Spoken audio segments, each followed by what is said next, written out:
Okay.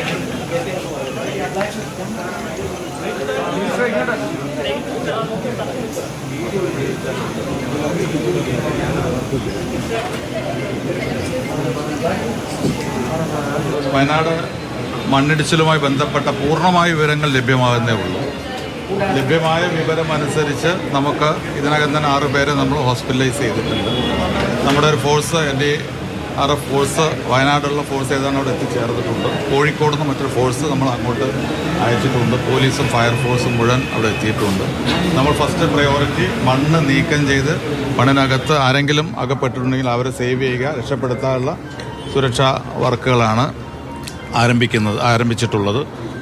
ഇത് മണ്ണ് work ചെയ്തുകൊണ്ടിരുന്ന മണ്ണ് കൂട്ടിയിട്ടതാണ്. ഞങ്ങളിതുമായി ബന്ധപ്പെട്ട് വർക്ക് നിർത്തിവെക്കണം എന്ന് ആവശ്യപ്പെട്ടിരുന്നു. കാലാവസ്ഥയുമായി ബന്ധപ്പെട്ട് വർക്ക് തൽക്കാലം മുന്നോട്ട് കൊണ്ടുപോകരുത് എന്ന് ആവശ്യപ്പെട്ടിരുന്നു.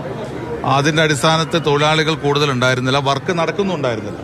അതുകൊണ്ട് തന്നെ അപകടം തൊഴിലാളികൾ ആ സമയത്തില്ല. പക്ഷേ ഇതുമായി ബന്ധപ്പെട്ട് ഇതിനകത്ത് വന്നിട്ടുള്ള ഈ 6 പേര് അഡ്മിറ്റ് ചെയ്ത ആളുകൾ ഉൾപ്പെടെ ആരൊക്കെയാണ് എന്തൊക്കെയാണ് എന്നുള്ള വിവരങ്ങൾ ലഭ്യമാകുന്നതേ ഉള്ളൂ. അപ്പോൾ മറ്റ് കാര്യങ്ങളൊക്കെ ജില്ലാ കളക്ടർ അവിടെ എത്തിയിട്ടുണ്ട്. മറ്റ് കാര്യങ്ങളെല്ലാം നടന്നുകൊണ്ടിരിക്കുന്നുണ്ട്. അല്പസമയത്തിനകം തന്നെ നമുക്ക് അതുമായി ബന്ധപ്പെട്ട ഒഫീഷ്യലായിട്ടുള്ള കാര്യങ്ങൾ തന്നെ പറയാൻ കഴിയും. അത്തരം കാര്യങ്ങളൊക്കെ ഒഫീഷ്യലായിട്ട് അല്പസമയത്തിനകം അറിയിക്കും.